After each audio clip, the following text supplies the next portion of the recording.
신문 이야기 돌직구쇼에 오신 여러분 반갑습니다. 저는 신문 읽어주는 남자 김진입니다. 어제 저희 돌직구쇼에서 조이팔의 생존 가능성에 대한 보도를 여러분께 해드렸는데 그 이후로 시청자 여러분들의 뜨거운 관심과 질문이 쏟아졌습니다. 그런데 오늘 조간신문에 조이팔이 분명 살아있다. 조이팔이 살아있다. 라는 정황을 담은 속속 증거들이 오늘 조간신문에 각각 단독 보도되고 있습니다. 잠시 후 저희 신문 이야기 돌직구쇼에서 과연 조이팔은 살아있는지에 대한 내용 새로운 단독 기사 보도해드리겠습니다. 오늘자 조간신문 지금부터 저와 함께 하시죠. 먼저 동아일보입니다. 동아일보 28면 투데이에 안철수 의원의 모습이 실렸습니다. 안철수 의원이 야당에서 투쟁을 하는 장면이 아니라 저희 동아일보 사옥에서 수습 예비 기자들, 동아일보 실무 면접을 치르는 예비 기자들의 가상 인터뷰를 하고 있는 장면입니다. 안철수 의원이 저희 신문 기자 채용 과정에 참여를 해서 인터뷰를 주고받았는데 이렇게 말했네요. 정치부 기자지망 많으시죠? 하지만 저는 교육, 의학, 경제, 정보기술 5분야에서 답변이 가능합니다. 너스레를 떨었네요. 저도 이 실무 면접 본 지가 수년 전인데 벌써 시간이 이렇게 되는데 어쨌든 지금 취업을 준비하고 있는 우리 대학생들과 청년들 화이팅 하십시오. 다음 신문입니다. 이제 본격적인 뉴스 전해드리겠습니다. 한국일보 1면입니다. 아마 오늘 가장 중요한 뉴스 중 하나는 바로 이겁니다. 결국 정부 의지대로 역사의 뇌관이 터지다. 한국일보는 이렇게 표현을 했는데 황우여 교육부 장관이 어제 세종시에서 이렇게 말했습니다. 교과서 국정화 확정됐다. 이름은 올바른 역사 교과서로 명명이 됐는데 국사편찬위원회가 내달 집필진을 구성해서 1년간 집필하고 학생들은 2017년부터 역사 교과서를 배우게 됩니다. 이 올바른 역사 교과서를 두고 여야가 치열하게 이념 다툼을 하고 있습니다. 다음 신문입니다. 이번엔 조선일보. 조이팔 사망을 서둘러서 발표한 경찰. 그런데 알고 보니 당시 수사 책임자는 그 유명한 박관첨, 당시 지능범죄 담당. 그런데 우리에게는 청와대에서 정윤회 씨가 국정에 개입하고 있다라는 문건을 만들고 그 문건을 유출한 의혹으로 처벌을 받은 박관천으로 우리는 기억을 하고 있습니다. 그때 수사 책임자입니다. 경찰은 왜 그때 당시 서둘러서 사망 발표를 할 수밖에 없었는지 그 뒷이야기 저희 채널A가 단독으로 취재한 내용 준비되어 있습니다. 잠시 뒤 생생하게 전해드리겠습니다. 다음 경향신문입니다. 경향신문 1면에는 또 다른 단독 보도가 실려 있습니다. 사망 발표 석 달 뒤 조이팔의 조카는 삼촌이 노발대발했다. 조이팔이 생존했다는 첫 구체적인 증거가 나왔다. 조이팔 씨의 조카의 전화 녹취록을 경향신문이 입수를 했습니다. 잠시 후 이 내용 저희 돌직구쇼에서 가장 자세하게 전해드리겠습니다. 조이팔이 사망했다는 석 달 뒤에 삼촌이 노발대발했다. 과연 어떤 내용일까요? 다음 신문입니다. 이번엔 한겨레신문 사면입니다. 메르스가 다 끝난 줄 알았는데 마지막 메르스 완치자가 다시 양성 반응이 나왔다. 메르스 확진 검사에서 최종 음성 판정을 받은 마지막 메르스 환자가 다시 양성 판정을 받았습니다. 이에 따라서 이달 말로 예정됐던 메르스 종식선언 다시 무기한 연기할 수밖에 없는 그런 상황이 됐습니다. 아직은 메르스가 다시 활개쳤다라고 속단하긴 이른 상황이니까 지나치게 염려하실 필요까지는 없을 것 같습니다. 다음 신문입니다. 이번엔 서울신문인데요. 경제면 기사 오랜만에 소개해드립니다. 뭐가 바나나 우유를 제쳤다는데 초코우유가 바나나 우유를 제쳤답니다. 우유 매출액, 우유에서 절대 강자였던 바나나 우유를 제치고 초코우유의 판매량이 급증했는데 이제 연말이 다가와서 이 술자리도 많은 것으로 알고 있는데 또 제가 이 먹거리 엑스파일을 진행하지 않습니까?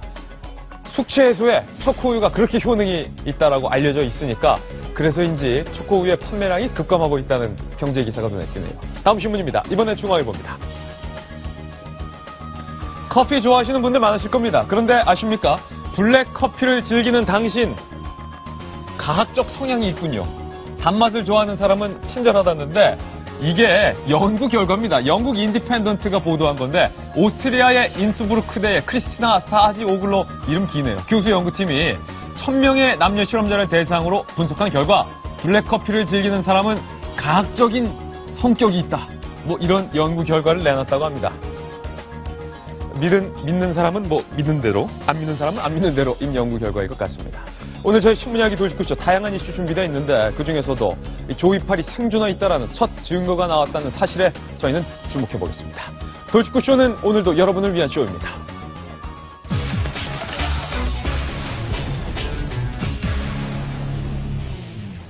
네, 오늘 신문이야기 돌직구쇼 힘차게 한번 시작을 해볼 텐데 조이팔이 살아있다라는 내용, 정황, 증거를 공개하기 전에 첫 소식부터 전해드리겠습니다. 박근혜 대통령이 오늘부터 미국 일정의 소화에 나섭니다. 그런데 박근혜 대통령의 옆에 탁 붙어서 동행하고 있는 그 두 명이 있다고 하는데 과연 누구일지 저희가 만든 첫 번째 돌직구 신문을 확인하겠습니다.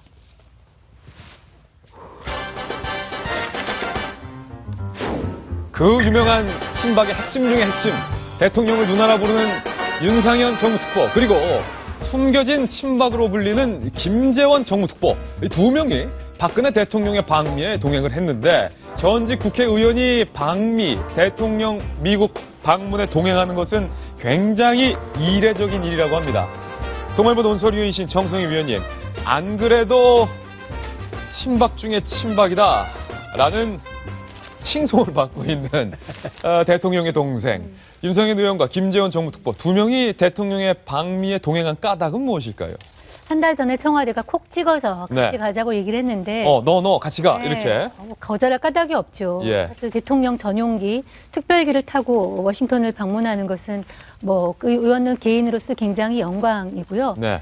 사실 뭐 특보라는 것이 특별히 월급을 받는 것도 아니지 않습니까? 아, 그렇죠. 뭐 떨어지는 건 예. 없어요. 그런데 이렇게 대통령과 함께 전용기를 타고 그 워싱턴의 중요한 일정에 동행하는 것 자체가 대통령의 일에 대한 신임과 힘을 보여주는 것이니까 예. 아무래도 내년 총선을 앞두고 이 두 명의 그 특보를 맡고 있는 의원들한테는 대단한 선물이 되지 않겠습니까? 예. 아마 부러워하는 의원들이 친박 의원들이 많을 것 같습니다. 안 그래도 윤상현 의원 같은 경우는 김무성 대표를 향해서 대선 주자는 사실 김무성 대표 말고도 친박 중에 널리고 널렸다 이런 말 하지 않았습니까? 그랬죠. 그래서 김무성 대표가 몹시 언짢았을 거고요. 네. 사실은 제가 늘 얘기했지 않습니까? 윤상현 그 정무특보가 그 얘기를 했을 때 그냥 지나가는 말로 한번 했다. 본인은 그렇게 설명을 했습니다만 그게 아니다. 예. 정확하게 탄착점을 김무성으로 하는 좌표를 불러줬다. 예. 그때부터 시작됐어요. 아, 좌표를 불러줬습니까? 다다다다 막 친박들이 막 나서서 공격하고 뭐 닥치고 공격했던 거죠. 그때부터. 예. 이른바 닥공. 예. 계속 공격을 했는데 그거에 대한 보은 뭐라고 그러니까 저기 뭐 잘했다 하는 상품 비슷하게 예. 미국 갈래? 이렇게 얘기하신 거죠. 오늘 김무성 대표가 예. 대통령이 이제 방미길을 떠나는 길에 그동안 공항에 안 나타났었잖아요. 마중 안 나갔죠. 안 나갔으면 서울공항에 하고 나도 안 나갔는데 예. 오늘 나가신답니다. 아, 김 대표가 오늘 박 대통령 예. 마중 나가요? 예, 그래서 예. 뭐 잘 다녀오십시오. 그리고 서로 화해 제스처를 하는 거 아니냐. 배웅이죠, 배웅. 예, 그러나 그래봐야 소용없습니다. 옆에는 누가 있어요? 윤상현 누나 이러면서 있는 예. 윤상현 정무특보와 또 그나마 그 사이에 한마디만 그러니까 윤상현 특보처럼 많은 말씀을 하지는 않으나 한마디 하면 아주 뼈아픈 얘기를 많이 했던 김재원 정무특보까지 쌍으로 네. 오늘 그 옆에 서서 있습니다. 제가 볼 땐 김무성 대표가 예. 대통령의 배웅을 나가서 우리 잘해봅시다라고 하는 사인을 보냈을지 모르나 옆에서 빙긋이 웃고 있는 윤상현 정무특보를 보게 되는 순간 네. 가을바람처럼 싸늘한 느낌 많이 받고 오실 것 같아요. 배웅 하나만 하다 이런 논평을 참안 내놨는데 됐다. 예.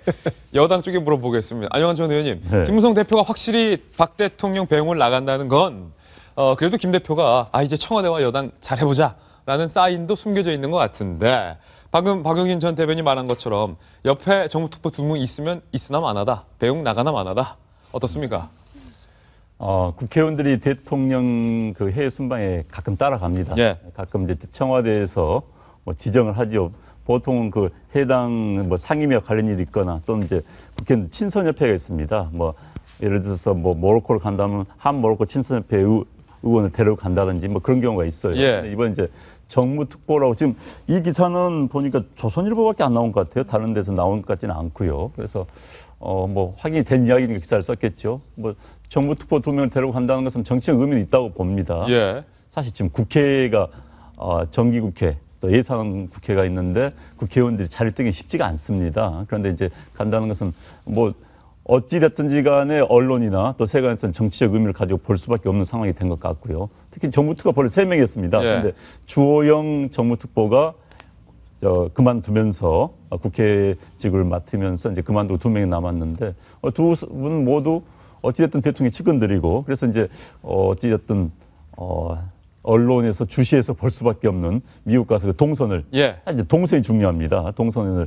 주셔서 볼 수밖에 없는 상황이 됐고 김무성 대표는 지난번에 이제 사실 그 공항에 나간 것만 청와대가 이제 상의를 해서 하는 것이죠. 지난번에 귀국해 유엔 총회에 참석하고 온 박근혜 대통령이 이제 공항에 왔을 때 귀국한 건 그 당시 원유철 원내대표만 갔었지요. 예. 네, 그런데 보통 귀국할 때는 안 나가는 게 관례입니다. 정당에서는. 네. 근데 김무성 대표는 그래서 안 나갔고 원유철 대표는 자진해서 나갔던 것 같고. 예. 근데 이번에는 이제 미국 방문이니까 관례적으로 나간 경우가 많이 있습니다. 그래서 그건 큰 의미는 아닌 것 같아요. 네. 임선 변호사님.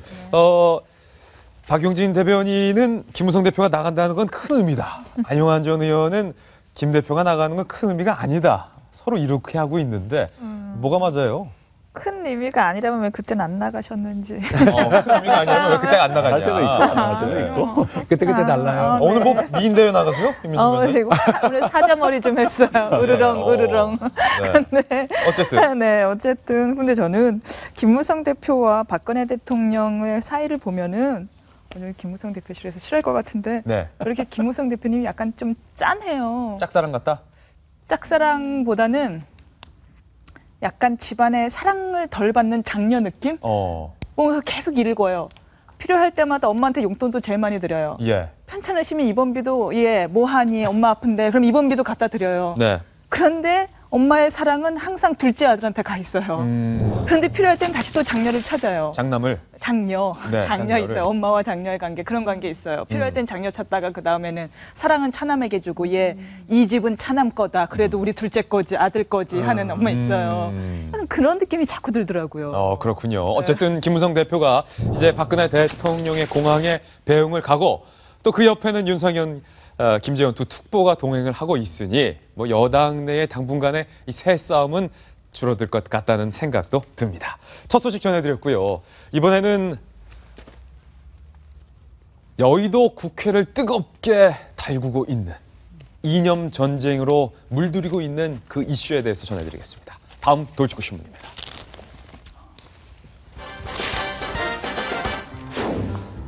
이 교과서.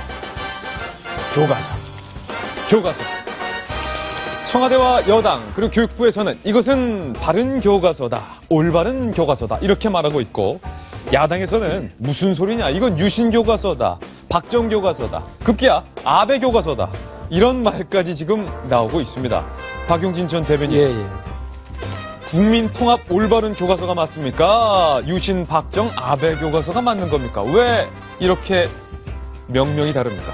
저에게 무슨 답을 들으시려고 그렇게 질문을 하셨습니까? 저는 지금은 이제 제가 소개를 맡은 부분만 이제 충실하게 소개하고 그러시죠? 의견은 좀 있다가 일단 원래 이게 프레임이라는 게 되게 중요해요. 네. 그래서 여당도 그렇고요, 야당도 그렇고 국민들이 쉽게 이해할 수 있도록 요건 뭡니다, 요건 뭡니다 할 거 만들고 장명하는 게 되게 중요한데요. 뭐라고 부르는지가 제일 예. 중요하다. 국정화 교과서 그러니까 국민들이 아주 언짢게 생각하는 거예요. 예. 내가 어느 때인데 국정화냐 이렇게 얘기하니까 그건 통합 교과서입니다. 왜 통합하는데 그런가요? 그러면 올바른 교과서를 만들겠습니다. 이렇게 해서 여당은 착착착 바꿔서 지금까지 왔어요. 올바른 교과서. 그래서 국민 통합을 위한 올바른 교과서. 참 바른 생활 느낌이 딱 나죠. 네. 그런데 이제 야당은 공격적인 어떤 프레임을 짰습니다. 예. 그거 닥치고 유신 교과서입니다. 유신이다. 박근혜 대통령이 정해준 박정 교과서입니다. 예. 심지어는 역사 왜곡을 일삼는 아베나 하는 아베 교과서입니다. 오호. 갈수록 이렇게 좀 이렇게 약간 아베 교과서는 누가 말했나 했더니 역시 정청래 의원이 말했군요. 그렇습니다. 근데 이제 어쨌든 그 여당이든 야당이든 두 가지 효과가 있습니다. 예. 정치적으로 하나는 일단 외부와의 싸움이 커지니까 내부 갈등은 확 줄어들었습니다. 네. 그래서 지금 공항으로 배웅 나가는 김무성 대표의 모습을 보면서도 알 수 있죠.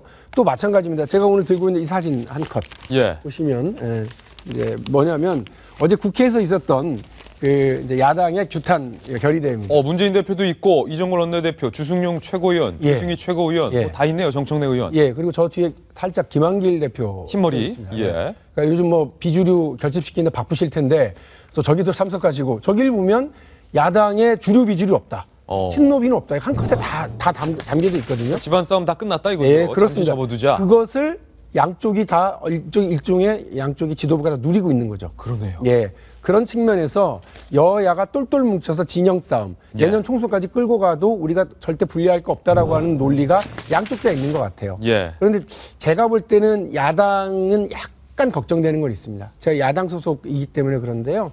삿발을 잡혔다는 느낌입니다. 그래서 옳은 일과 유리한 건 다른 겁니다.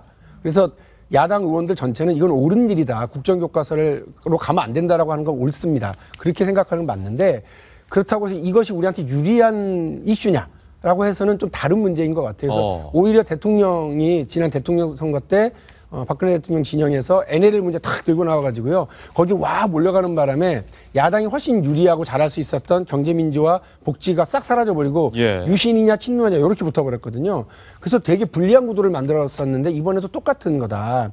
우리 편이 많이 모이는 것 같죠? 사실은 그래봐야 저쪽이 더 많이 뭉치게 되는 이런 효과를 낳게 돼서 저는 오히려 문재인 대표가 원래 자신이 하게 있었던 유능한 경제정당위원회 혹은 한반도 경제통일 이런 것들로 쭉쭉쭉 밀고 나가면서 이 부분에 대해서는 한두 마디 정도만 하는 게 좋았을 텐데 어제 딱 저렇게 광화문 광장에 예. 서 있는 모습을 보면서 아이고 이게 오히려 청와대와 여권이 바라는 대로 삿바잡힌 거 아닌가라는 느낌이 있습니다만 어쨌든 단호한 투쟁을 해야 되는 상황으로까지는 갔습니다.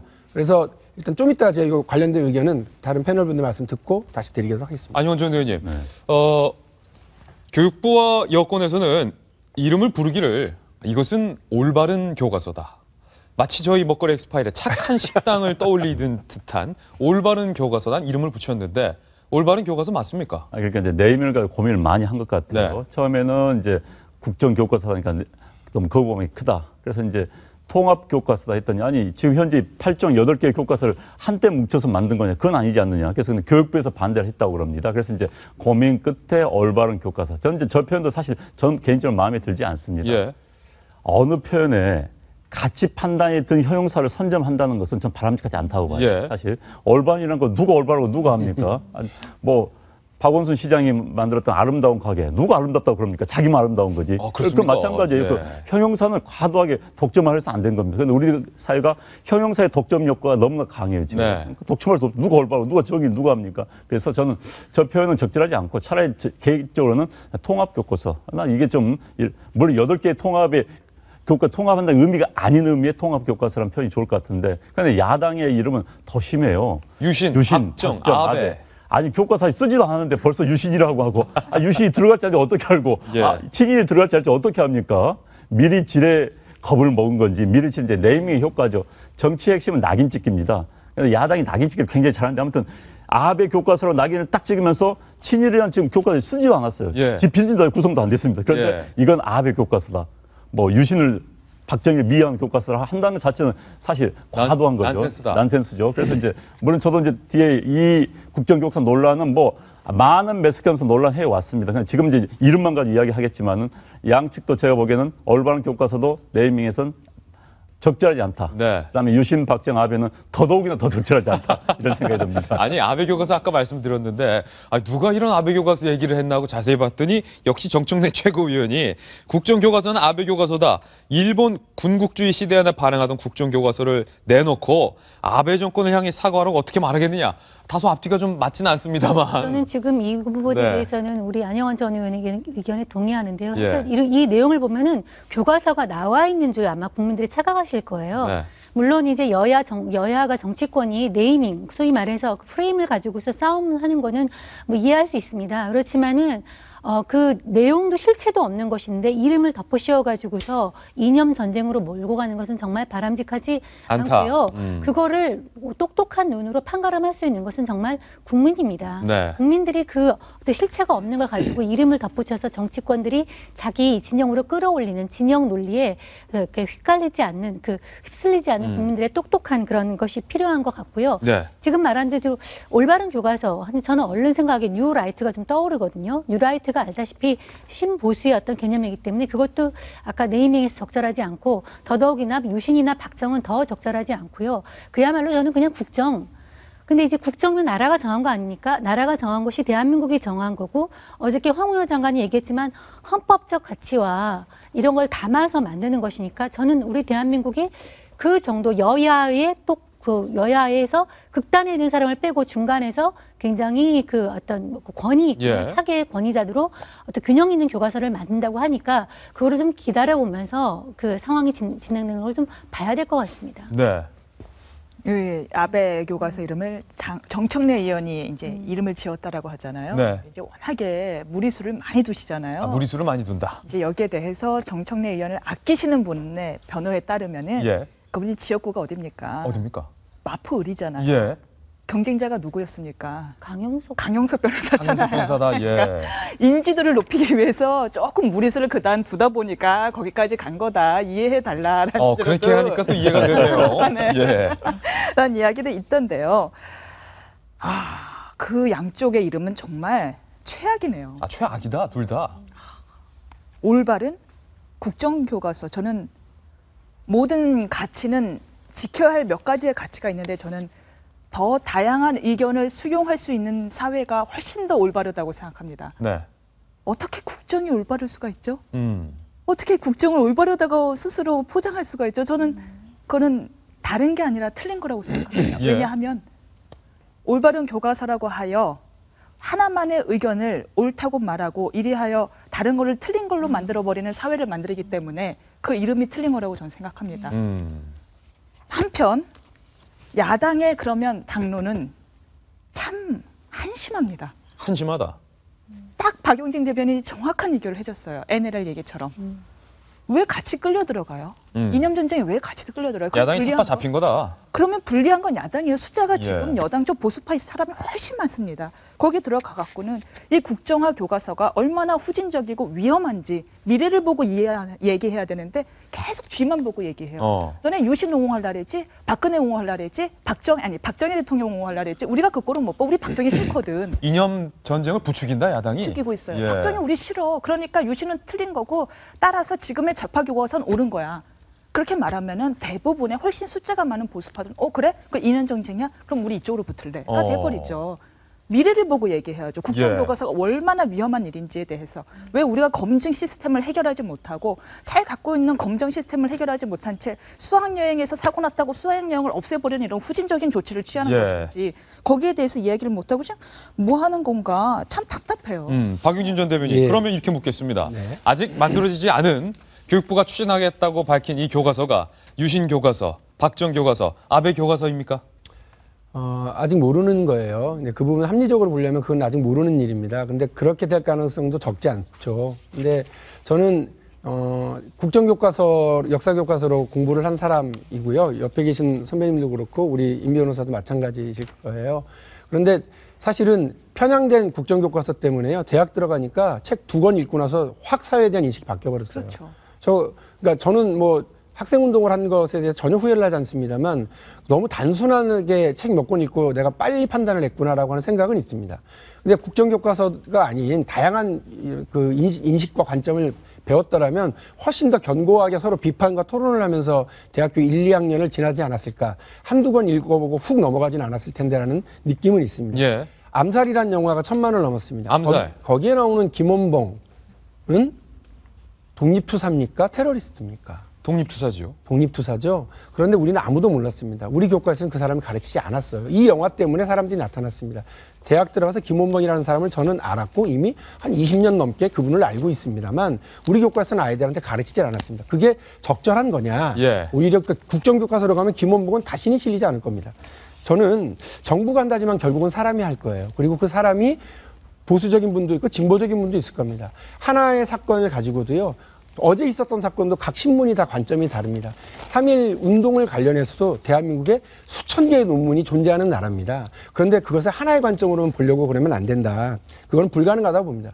불가능한 것을 가능하다고 주장하고 예. 불합리한 것을 합리적이라고 주장하고 후진적인 것을 북한이 나는 후진적인 것을 선진적인 것처럼 이야기하는 것 자체가 획일화된 전체주의적인 사고 아니냐라고 우려를 저는 하고 있습니다. 정부가 추진하겠다고 밝힌 이 교과서, 국정교과서를 두고 지금 저희 패널 내부에서도 의견이 다양합니다. 아마 여야는 이 문제를 두고 더욱더 치열하게 이념 전쟁을 벌일 텐데, 안영환 전 의원 짧게 마지막 한마디요. 이제 한국 사회의 그 지식인들의 현재 운동장이 좀 문제가 있는 겁니다. 현재 진보 좌파 쪽에 있는 학자들은 교과서 집필 작업을 하나의 운동으로 생각합니다. 아, 그렇습니까? 운동으로 생각하기 때문에 매우 적극적으로 덤벼듭니다.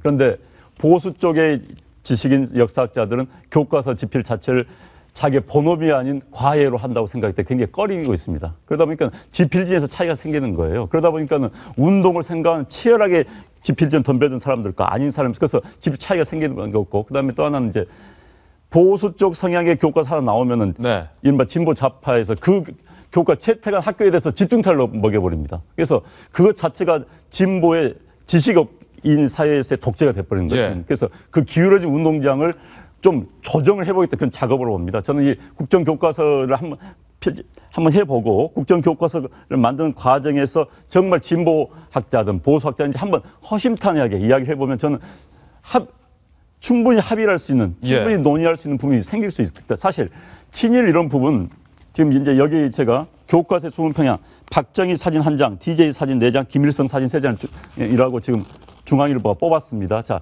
이런 부분에 대해서 함께 이야기하면은 이렇게 나올 수가 없는 겁니다. 예. 박정희 하나, DJ 하나, 김일성 하나 나오면 되는 거예요. 그러면 이런 부분에서 논의하면 충분히 할 수 있다고 보는 거. 지금 예단을 가지고 이런 교과는 어떤 거다 할 필요는 없다고 보고 이제 한번 같이 저 지금 뭐 자막 나오면 노장청 보수 진보가 어울리는 집필지 한번 만들어 보는 게 이게 한국 사회의 성숙함을 한번 볼 수 있는 다시 한번 좋은 기회입니다. 교과서 문제가 이제 여의도 국회 이슈로 떠올랐습니다. 많은 국민들과 또 학부모분들께서도 관심을 가질 수밖에 없는 사안인데 저희가 최대한 균형 잡힌 의견을 다양하게 소개시켜드리고자 여러분께 노력을 하겠다는 약속을 드리면서 앞으로도 이 국정교과서 이슈 자세하고 쉽게 여러분께 전달해드리겠습니다. 이제 저희는 앞서 예고해드린 대로 본격적으로 저희가 오늘 주목하고자 한 그 뉴스를 전해드리겠습니다. 이미 사망한 것으로 알려진 조이팔이 사실은 살아있다. 검찰은 조이팔이 살아있는 것으로 가정하고 수사를 원점부터 재개하겠다. 이미 이렇게 밝혔습니다. 도대체 검찰 내부에, 경찰 내부에 누가 조이팔을 비호하고 있는 건지 국민들의 의심은 극에 달하고 있습니다. 그런데 오늘자 조간신문엔 조이팔이 아직 살아있다라는 증거와 정황들이 보도되고 있습니다. 오늘 저희가 만든 돌직구 신문부터 보시죠. 그래서 준비했습니다. 조이팔 그는 살아있는가? 청와대 문건 조작 사건의 중심 인물인 박관천 전 경정이 조이팔의 수사팀장으로 있을 때 경찰 내부의 극한 반대에도 불구하고 경찰이 조이팔 사망 발표를 강행했다는 의혹이 제기됐습니다. 이동재 기자의 단독 보도입니다. 흰 국화꽃을 든 사람들 앞에 놓인 유리관 속 3만여 명의 피해자들에게 4조 원대 다단계 사기 행각을 벌이고 2008년 12월 중국으로 밀항한 조이팔이 누워 있습니다. 경찰은 3년 전 조이팔의 딸 컴퓨터에서 찾아낸 이 55초짜리 동영상 등을 근거로 조이팔이 중국에서 급성 심근경색으로 숨졌다고 공식 발표했습니다. 당시 경찰의 공식 발표는 조이팔 수사팀장이던 박관천 전 경정이 맡았습니다. 인터폴을 협조하여 당시 사망 진단을 내리거나 응급진료라는 의사에게 사진을 대조 확인하였습니다. 그런데 당시 박 전 경정이 조이팔 사망 발표를 무리하게 밀어붙였다는 의혹이 새로 제기됐습니다. 당시 수사팀 관계자는 수사팀 내부에서 조이팔 장례식이 조작됐을 수 있다는 의견이 우세했지만 박 전 경정이 조이팔 사망을 공식 발표했다고 말했습니다. 이 때문에 수사 방향도 조이팔 추적에서 범죄 수익 환수를 위한 계좌 추적으로 바뀌었다는 것입니다. 검찰은 도피 7년 만에 최근 중국 공안에 붙잡힌 조이팔의 최측근 강태용을 이르면 이번 주 국내로 송환하고 관련 의혹들을 전면 재수사할 계획입니다.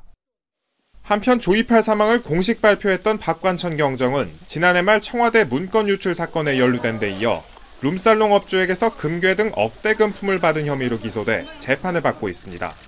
채널A 뉴스 이동재입니다. 오랜만에 이름이 다시 등장했습니다. 박관천 전 경정. 정인회 씨가 이른바 청와대가 국정에 개입하고 있다라는 내용의 문건을 작성했고 그 문건을 유출한 혐의로 현재 재판을 받고 있습니다. 검찰 수사 결과 그 문건은 허위인 것으로 드러났는데요. 그 박관천의 이름이 지금 다시 등장을 한 겁니다. 박관천은 당시 이 조이팔 수사팀의 수사팀장 담당자였고 내부의 극한 반대에도 불구하고 박관천 당시 수사팀장은 조이팔은 사망했다라고 서둘러 발표를 하기에 이르렀고 결국에 경찰의 수사 방향은 박관천 경정의 발표 이후 급격하게 바뀌게 됩니다. 그리고 몇 년 뒤 검찰은 당시 박관천 팀장의 발표가 틀렸다 이렇게 지금 말을 하고 있는 겁니다.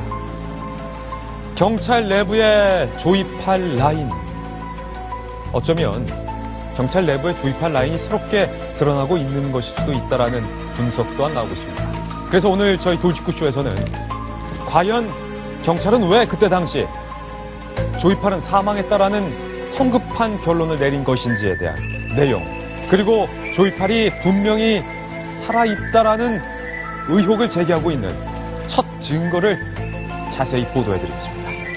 자, 먼저 정성희 위원님, 방금 저희 채널A의 단독 취재 결과에 따르면 당시 수사팀장은 박관천 팀장이었는데 경찰 내부에서 조이팔 사망 발표를 무리하게 밀어붙이면 안 된다라는 내부의 극한 반대가 있었다는 겁니다. 그럼에도 불구하고 수사팀장이 독단적으로 밀어붙였다는데 어떤 걸 의미합니까, 이는? 그러니까 지금 현재 조이팔이 죽었다는 그 증거는 뭐냐? 경찰의 발표 하나거든요. 네. 그다음에 유족들이 공개한 저 장례식 영상, 그것을 참고로 해서 경찰이 발표한 하나인데 그러네요. 지금 보면은 오늘 아침에 조간신문에 나온 거 보면은 조이팔의 사망 발표의 증거가 자료가 됐던 몇 가지 서류 문건들을 우리 같은 전문가의 눈으로 보더라도 문제가 굉장히 많습니다. 하물며 메인으로 봐야 될 경찰이 저런 증거를 무시하고서 경찰 조이팔이 사망했다고 한 것은 분명히 좀 성급하다는 측면이 있습니다. 어제 정성희 위원께서 저희 돌직구쇼에서 분명히 이렇게 말씀을 하신 걸 저는 기억을 하는데 검찰과 경찰 그리고 어쩌면 정계까지도 이른바 조이팔을 비호하기 위한 수많은 인맥들이 있을 것이다. 그렇습니다. 지금 오늘 현재 벌써 경찰에서는 권모 전 총경하고 그 밑에 수사 담당자인 경찰 정모 씨가 이미 경찰에서는 구속이 돼 있고요. 예. 그 윗선이 바로 지금 얘기하는 박관천 라인입니다. 예. 그다음에 검찰 라인에서는 어저께 얘기했지만 김광준 검사가 어저께 검거된 강태용의 고등학교 동기입니다. 예. 이미 2억 4천을 받은 혐의로 구속이 됐고요. 검찰과 경찰에서는 일부 라인이 밝혀졌습니다. 아직 정계에서만 안 나왔는데요. 이것은 저희가 보기에는 빙산의 일각이고 지금 강태용을 수사를 하게 되면은 돈을 받은 더 많은 사람들이 드러날 것으로 저는 전망을 합니다. 그러면 박관천 팀장이 서둘러서 조이팔은 사망했다라고 밀어붙인 것도 어쩌면 이른바 경찰 내부에 있는 조이팔 비호 세력과 연관될 수도 있다. 이렇게 보시는 거군요. 가능성이 배제할 수 없습니다. 네, 안용환 전 의원님, 경찰 출입 기자를 오랫동안 하셨기 때문에 이런 사건에 대해서 누구보다 취재를 많이 하셨을 텐데 박관천 경정이 정성희 의원의 주장대로라면, 추측대로라면 서둘러서 조이팔이 사망했다라는 것을 밀어붙인 데에는 모르긴 몰라도 조이팔 측과 연계된 커넥션이 있었을 것이다. 이 가능성에 대해서 어떻게 보십니까? 일단 가능성이죠. 지금 검찰 관계자는 의도를 가지고 사망을 발표를 했다는 것은 있을 수 없다 이런 이야기를 하고 있어요. 네. 그렇지만 이제 정황상 지금 여러 가지 정황을 비춰본다면 곧 설명을 하겠지만은 중국 현지에서 나온 증명서들도 의문점이 굉장히 많습니다. 네. 그래서 그 당시에도 이런 의문점이 제기가 됐었습니다. 또 경찰 내부에서도 의문을 제기하는 경찰관들이 있었다고 그래요. 그럼에도 불구하고 서둘러 발표를 했다. 근데 이제 그 당시가 검찰과 경찰 간의 이른바 싸움, 수사권을 놓고 굉장히 싸움이 치열하던 시절이었습니다. 그래서 그것과 맞물리지 않았겠느냐는 이야기도 나오고는 있습니다. 그러나 어찌됐든 현재 충분히 더 조사를 하고 예. 워낙 논란을 일으켰던 사람이 조이팔이다 보니까 조이팔 사망 사건에 대해서는 좀 더 조사를 하고 발표하는 것이 상식선이었음에도 불구하고 그 상식을 깼다는 데 이제 문제가 있는 것이죠. 예. 그래서 이 부분에 대해서는 뭐 박환천 전 경정이 다시 한번 입을 열어야 되지 않을까 싶습니다. 그래서 조사를 받아볼 필요가 있는 거고요. 본인이 뭐 결백하면 결백을 입증하면 되는 것이고 그래서 예. 다시 한번 이 문제는 피해 나갈 수가 없는 그런 사실이 돼버렸습니다. 방금 두 분이 말씀하셨던 것처럼 경찰의 당시 조이팔 사망 발표를 두고 여러 가지 의혹들이 이제서야 제기되고 있습니다. 오늘 조선일보가 보도한 내용을 저희가 상세히 소개를 해드릴 텐데요. 경찰이 당시에 조이팔은 확실히 사망한 것으로 보인다라고 판단했던 이른바 근거는 크게 세 가지가 있는데요. 그런데 하나하나 샅샅이 뜯어보면 너무나도 수상합니다. 지금부터 하나하나씩 뜯어보겠습니다. 첫 번째, 당시 경찰의 근거, 사망 의료 증명서입니다.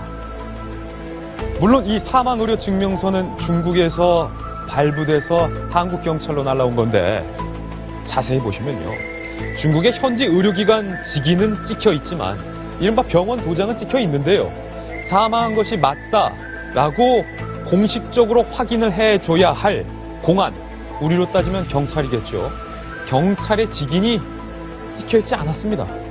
그렇다면 얼마든지 조이팔이 돈으로 의료기관을 매수해서 사망 확인 도장을 받을 수 있지만 그것을 공적으로 경찰, 파출소, 공안 등의 공증을 받지 않은 셈이 되는데 경찰은 왜 이 점을 그냥 묵과하고 어쩌면 묵살하고 조이팔이 사망했다라고 단정을 지었을지 의문입니다. 두 번째 증거. 화장증입니다. 조이팔의 시신은 중국에서 화장되어 한 줌에 제거됐습니다. 그렇기 때문에 당시 한국 경찰은 이미 화장이 됐기 때문에 DNA 성분 검사 결과 조이팔이 맞는지를 확인할 수 없다. 이렇게 밝혔었는데 DNA까지 굳이 넘어가지 않더라도 이 화장증 단계에서도 뭔가 이상하다는 거예요. 화장 날짜가 이 위에는 2011년 12월 21일로 되어 있습니다. 2011년 12월 21일로 분명히 찍혀 있는데요. 그런데 발급 일자를 볼까요? 이 화장증이 발급된 일자는 2011년 12월 11일. 이상하지 않습니까? 화장은 열흘 전인 열흘 후인 21일에 화장은 됐는데 발급 일자는 아직 화장도 되기 전인 열흘 전에 11일로 찍혀있는 셈입니다. 경찰은 이 내용과 이 문서를 다 받았음에도 불구하고 열흘의 날짜가 맞지 않는 오류를 간과했던 걸까요? 아니면 묵살했던 걸까요? 세 번째 증거입니다. 응급진료 기록부. 역시 조이팔이 사망했다라고 알려진 당시 중국에서 날라온 응급진료 기록부인데요. 경찰은 이 응급진료 기록부를 토대로 중국에서 급성 심근경색으로 조이팔이 사망했다라고 단정을 지었고 그 발표를 박관천 수사팀장이 했죠. 그런데 자세히 좀 보시겠습니다. 사망 원인은 중국말로 급성 심근경색, 지심, 신지긍스, 심근경색으로 적혀 있는데 마지막에 물음표가 적혀 있습니다. 응급진료 기록부에 급성 심근경색으로 마침표가 아니라 지심, 신지긍스 다음에 물음표가 되어 있는 이유는 과연 무엇인가? 응급진료 기록부에도 뭔가 석연치 않다라는 당시 의료진의 판단과 생각이 있었다라는 것을 증명하는데도 불구하고 경찰은 이걸 철석까지 믿고 급성 심근경색이다 이렇게 단정을 지었다. 세 가지 증거를 봤을 때 뭔가 수상합니다. 이민선 변호사님, 법조인의 시각으로 봤을 때 사망의료증명서, 화장증, 응급진료 기록부 의문점 투성인데 어떻습니까? 글쎄요, 조이팔에게 아마 사문서 위조 등의 죄가 추가되지 않을까 싶네요. 예. 네, 이제 참고로 이건 우리나라에서 만든 거면 공문서 위조겠지만 외국 문서를 위조한 건 사문서거든요. 예. 그다음에 아마 이제 사문서 위조 등의 죄가 추가될 것이다. 그 말씀은 이미 조이팔은 생존에 있다는 것을 전제로 하신 말씀이군요. 네, 와서 또 이제 작은 죄지만 또 추가시켜야죠. 예. 예. 이거는 경찰이 서둘러서 분명 경찰 내부에서도 이거는 조작된 것 같다. 서둘러 한번 꼼꼼하게 살펴보자라는 주장이 있었다고 함에도 불구하고 서둘러서 사망 발표한 거에는 의도가 있다고 볼 수밖에 없는 것 같아요. 경찰의 의도가 있는 것이다. 아마 검찰이 이례적으로 국감장에서 대구지검장께서 국감장에서 이례적으로 이거에 대한 수사를 강력하게 피력한 것은 아마 경찰에 대한 또 다른 전쟁을 준비하고 있는 게 아닌가 하는 생각도 들어요. 예. 왜냐하면은 검찰 내부에서는 예컨대 김학의 차관의 그 동영상 사건도 경찰의 일격으로 해석하고 있거든요. 네. 경찰의 일격으로 해석하고 있는데 아마 좀 때를 기다리고 있다가 이때다 이제 다시 경찰에게 일격을 펼칠 때다. 네. 나는 지금 회심의 카드로 좀 생각하고 있는 수도 있겠다라는 생각이 드네요. 그 말씀은 되돌려 보면 임윤선 변호사는 이미 경찰이 부실 수사를 했다라고 확신을 하고 있는 것 같은데 박윤진 전 대변인. 예. 우리 경찰이 사망의료 증명서와 화장증과 응급진료 기록부라는 사소한 단서 3개이기 때문에 놓쳤겠죠? 설마요? 근데 제가 말씀을 드립니다만, 그러니까 어쨌든 박관천 그 경정은 이번 사건과 관련해서 책임을 져야 되는 위치에 있는 건 분명한 것 같아요. 여러 측면에서, 그러니까 수사 책임자잖아요. 부실 수사로 드러날 가능성이 상당히 많아졌기 때문에 이분이 부패에 연루돼서 조이팔 측에 뭐 그 금전을 받았다거나 이런 거는 확인을 더 해봐야 되겠습니다만 그쪽을 단정 지을 수는 없죠. 그러나 부실 수사로 확인되게 되면 그에 대한 책임은 확실하게 져야 되는 상황으로 저는 분명히 왔다고 봅니다. 예. 일단 제가 어제도 잠깐 말씀드렸습니다만 그 밀항으로 놓치는 것 자체가요 되게 좀 그러니까 독특한 경우입니다. 이미 수사가 시작돼서 쫓기고 있는 상황이었고요. 단순히 지금 신문에는 한 줄입니다. 7천만 원 주고 어선을 구해서 밀항했다. 예. 근데 그건 말이 안 됩니다.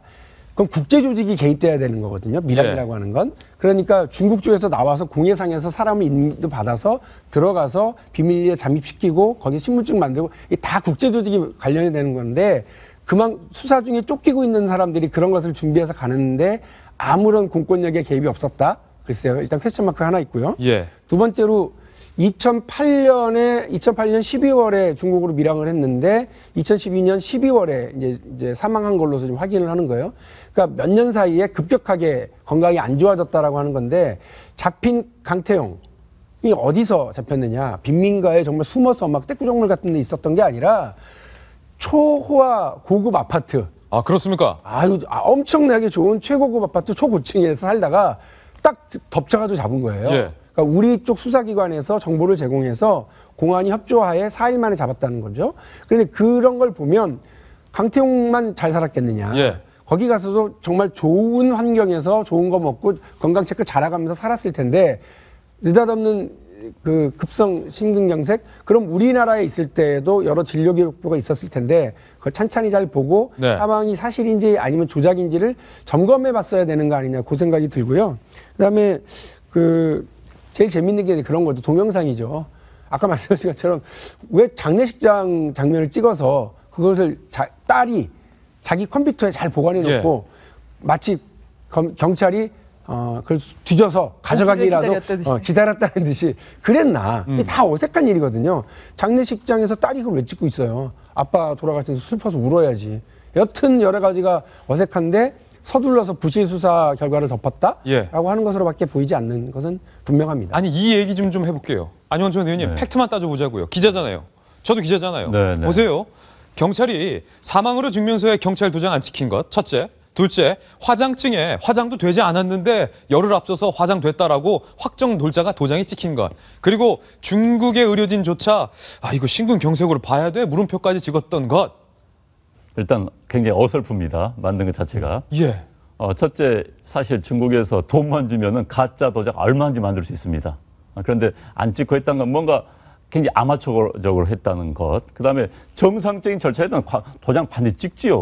우리나라도 마찬가지로 중국도 정상적인 국가니까. 그런데 정상적인 절차를 밟지 않았다는 것. 그리고 만들면서도 굉장히 서툴게 만들었다는 것. 이제 두 번째, 특히 이제 날짜 같은 경우가 아니 어떻게 화장 21일 했는데 그 전에 미리 사망할 날짜 미리 알고 예. 발부를 한 꼴이 돼버렸습니다. 열흘 전에 10일 뒤에 사망한 것을 예측하고 화장할 것까지 예측하고 확인증을 미리 찍어 만들어 놓은 거죠. 미리. 예.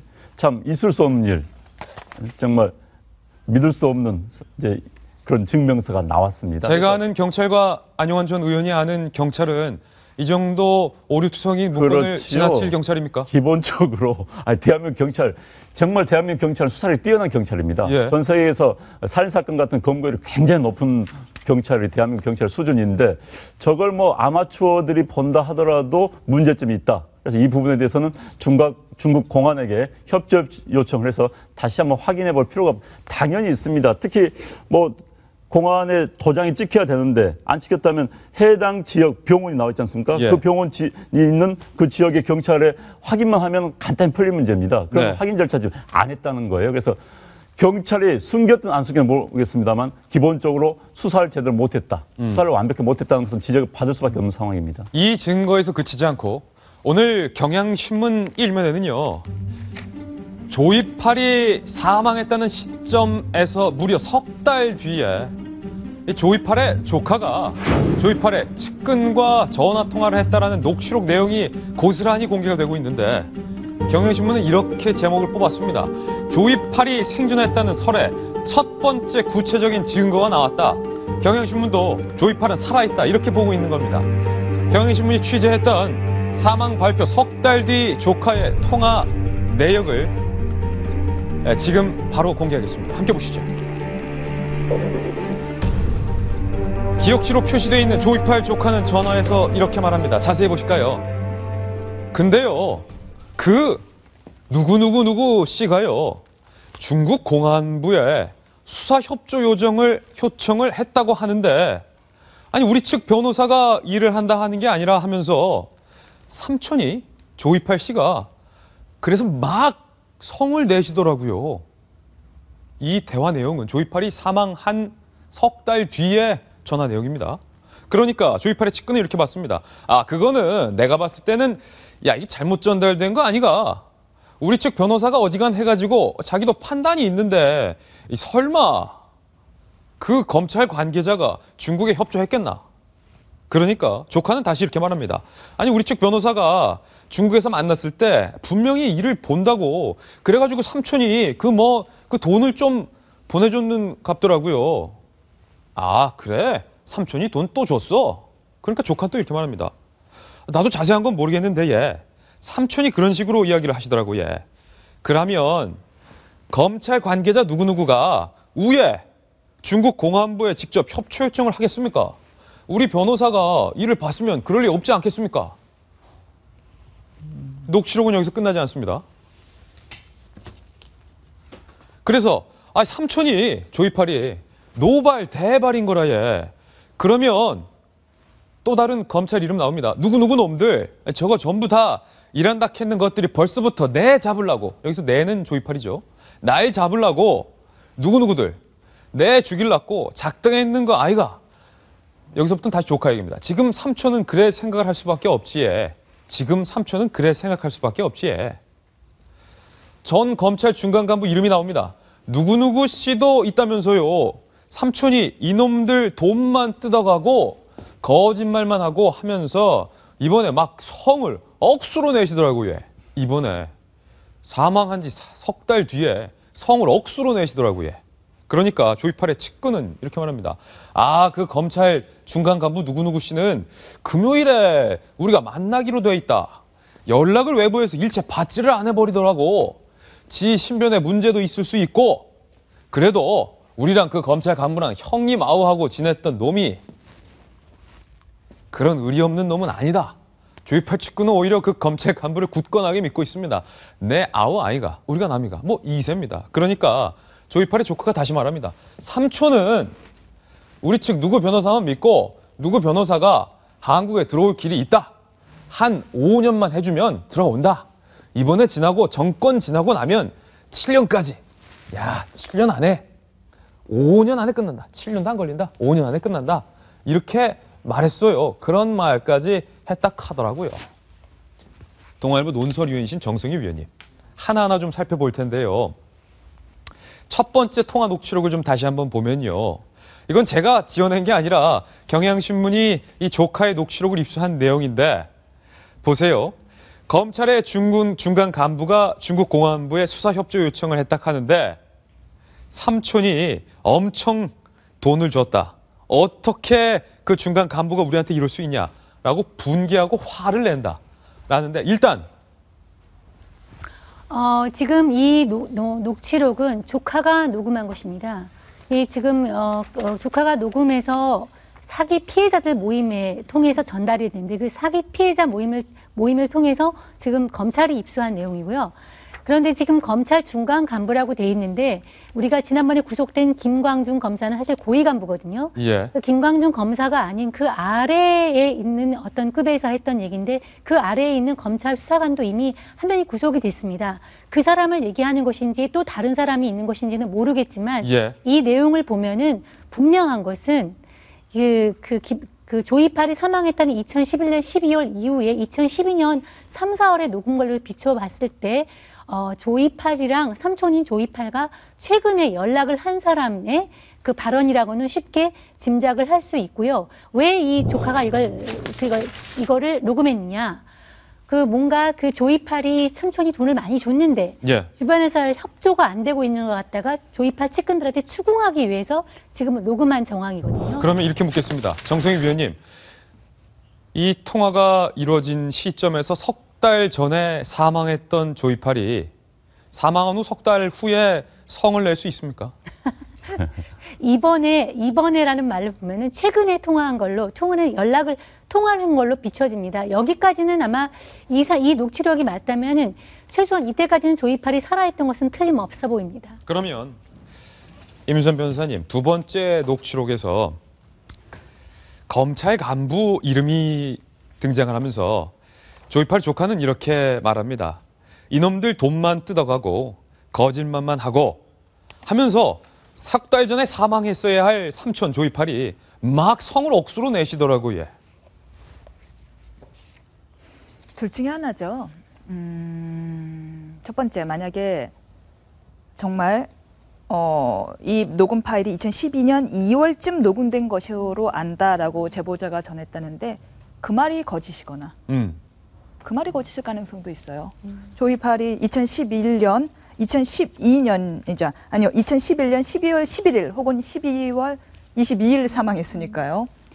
그때 사망했는데 그 전에 만들어진 파일일 가능성도 있어요. 그 사람이 거짓말하거나 착각할 가능성이 있습니다. 예, 그렇죠. 혹은 조이팔이 살아있을 가능성도 있는 거죠. 이것이 만약에 사망 후에 녹음된 것이 맞다라면은 통상 사망한 분에 대해서 이야기를 나눴다면 우리가 국어 시간에 다 배웠듯이 과거형으로 서술을 했겠죠. 네. 삼촌이 노발대발인 거라 예가 아니라 삼촌이 노발대발했더라 예가 되죠. 삼촌은 그래 생각할 수밖에 없지 예가 아니라 삼촌은 그래 생각할 수밖에 없었지 예가 되겠죠. 예. 한두 번이야 문법의 실수가 있겠지만 일관되어 모두 다 현재 진행형으로 표현을 하고 있는 것으로 봐서 이것이 녹음이 됐던 시점이 정확히 언제인지는 알 수 없는데 최소한 그 시점에는 계속 살아있었던 것은 분명해 보이고요. 예. 그런데 이제 검사 이름이 여러 명이 언급이 된다고 했는데 아마 경향신문에서 왜 공개를 안 했냐 하면 이제 아무래도 후폭풍이 이제 단순한 녹취록에 불과하니까 네. 좀 조심스러워서 공개를 안 한 걸로 보여요. 그랬군요. 근데 참고로 이 경찰 간부 쪽에 대해서는 전혀 그런 사실이 없고 그냥 이쪽 조이팔 쪽에서 자기 이름을 그냥 만난 적도 없는데 허세라고 하나요? 과장을 위해서 자기랑 친한 것처럼 이렇게 이야기를 한 것뿐이다. 그런 관계가 아니다라고 해명을 했다라고 하죠. 네. 그런데 지금 그 앞면을 한번 보면요. 일단 검사와 변호사가 검사를 만나서 지금 검사가 중국 공안부에 협조 요청을 했다고 한다. 그럼 지금 사실 그 검사는 수사 기밀 유출한 겁니다. 수사 기밀 유출한 거죠. 그건 어찌됐든 저건 분명히 문제가 있어. 아무 상관이 없다 하더라도 지금 그 이야기를 액면 그대로 믿는다면 아니면은 지금 우회 공안부라고 맨 아래 나오죠. 그러니까 검찰 이번에 누구죠? 강대용인가요? 강태용도 잡힌 데가 우회에서 잡혔죠. 네. 그래서 검찰도 지금 우회를 지목을 하고 있는 것 같습니다. 그래서 아니면은 우회 공안부에도 조이파리가 이미 영향력을 미쳐가지고 우회 공안부에서 정보를 이미 빼내왔을 수도 있어요. 그래서 두 가능성이 있고 어찌됐든 지금 변호사는 이 사안을 굉장히 잘 알고 있는 것 같습니다. 예. 이 말대로라면 지금 일부러 변호사까지 넣어가지고 이렇게 가짜 만들기 쉽지가 않아요. 사실. 예. 검사는 모르겠습니다. 그런데 그렇기 때문에 변호사를 조사하면 어느 정도 윤곽이 나올 수 있을 것 같다는 생각이 듭니다. 그래서 변호사는 법조인 아닙니까? 교육받은 예. 분인데 법조인이 만약에 정말 이런 일에 같이 계획을 꾸미고 했다면 큰 일 아니겠습니까? 그래서 이게 참 곤란한 상황인 것 같아요. 맞아요. 어떻게 보면은 범죄 공범일 수도 있고 그렇죠. 또 한편 그렇다고 해서 자신의 의뢰인을 도운 거를 다 얘기를 하면 또 업무상 비밀 누설죄에도 해당이 되거든요. 아마 이제 제가 근데 저라면 처음부터 돕지도 않았을 뿐더러 만약 진실을 알고 있다면 검경에 가서 솔직하게 이야기를 하겠지만 아마 변호사로서는 지금 꽤 고민에 빠졌을 것 같고 이 사건이 중요한 게 뭐 조이팔이 살해했느냐 아니냐 사기꾼이냐 아니냐의 문제가 아니라 피해액이 3조 4조에 가깝고 이로 인해서 자살한 사람이 30명이나 됩니다. 지금 잡는 것도 중요하지만 이 사람이 숨겨놓은 피해액을 환수하는 것이 훨씬 더 중요한 일이거든요. 그걸 밝혀내는 것이 얼마나 중요한 일인지 이 사건 수사의 관건이 될 것 같아요. 박용진 전 대변인, 예. 저는 오늘 이 증거를 보면서 마치 세월호 사태 때 유병원과 그의 일당들이 생각이 나는데 얼마나 많은 커넥션과 어둠의 돈을 정관계에 뿌려대면서 그 숱한 파장을 낳습니까? 조이팔 조카가 이렇게 말해요. 조이팔이 살아있든지 죽었든지 여부는 차치하고서라도 우리 측 변호사가 말하는데요. 정부 바뀌고 하면은 7년도 안 걸리고 5년 안에 상황 싹 정리되고 대한민국 들어올 수 있다 하는데요. 그러니까 뭐 한 조에 한 조라고는 한 벌이라고 하는 골프채 가방 500개인가가 500만 원짜리 500개인가가 들어왔는데 그게 다 어디 갔는지 모른다면서요. 다 곳곳에 나눠졌다는 얘기가 그때도 있었죠.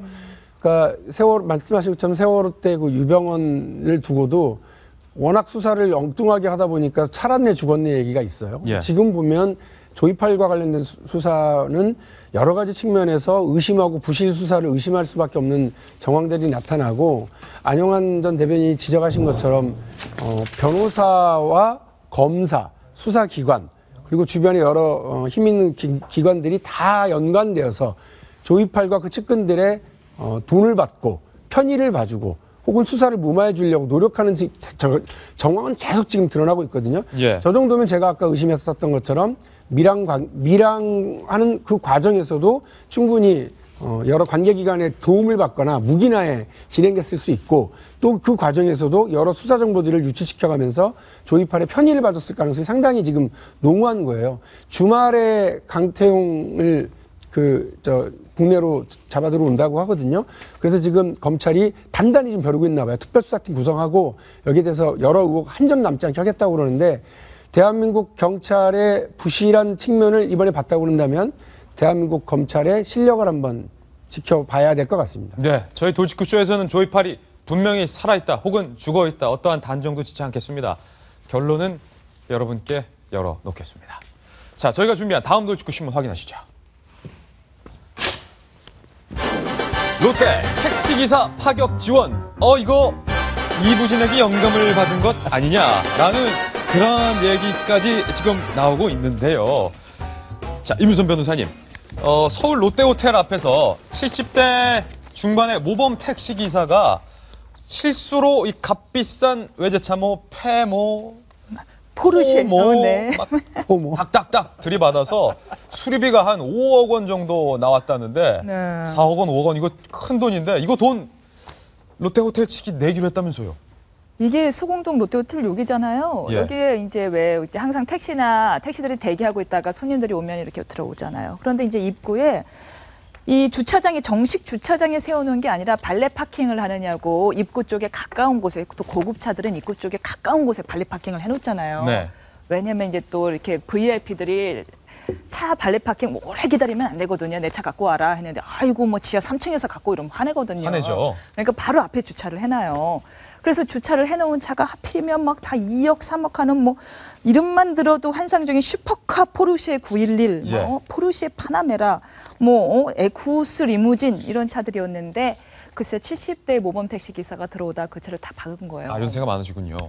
그랬더니 이제 이 수리비 그리고 이제 그동안 차를 못 쓰는 거에 대한 대차료 이런 걸 다 합했더니 5억 원이 넘는다고 하는데 물론 보험은 들었겠지만 보험이 커버할 수 있는 범위를 훌쩍 넘어서서 많아야 뭐 1억 정도겠죠. 예. 그렇죠. 그러니까 택시 기사가 이거는 전세금을 빼도 못 마련할 지경인데 이걸 어떡하냐 하고 고민을 하자 롯데호텔 측에서 어차피 우리 측의 과실도 일부는 있다 분명히. 예. 왜냐하면 발레 파킹을 법적으로는 도로는 아니지만 하여튼 주차장이 아닌 곳에 설치해서 부딪히기 쉽게 만들어 놨으니까 우리 측의 책임도 일부 있기는 한데 이왕 우리 쪽에 책임이 있는 이상 예. 우리가 보험금이 커버할 수 있는 걸 넘어서는 초과분에 대해서는 다 보상하고 그 택시기사에게 구상권도 행사하지 않겠다라고 나왔습니다. 이거 지난해 호텔 신라의 이부진 사장의 어떤 솔로몬의 선택을 좀 따라한 거 아닌가라는 인상도 드는데 어쨌든 롯데가 여러모로 내후 외환에 시달리고 있기 때문에 통 큰 결단을 한 것 같습니다. 저희는 광고 후에 휘날리 기사로 인사드립니다. 잠깐만요.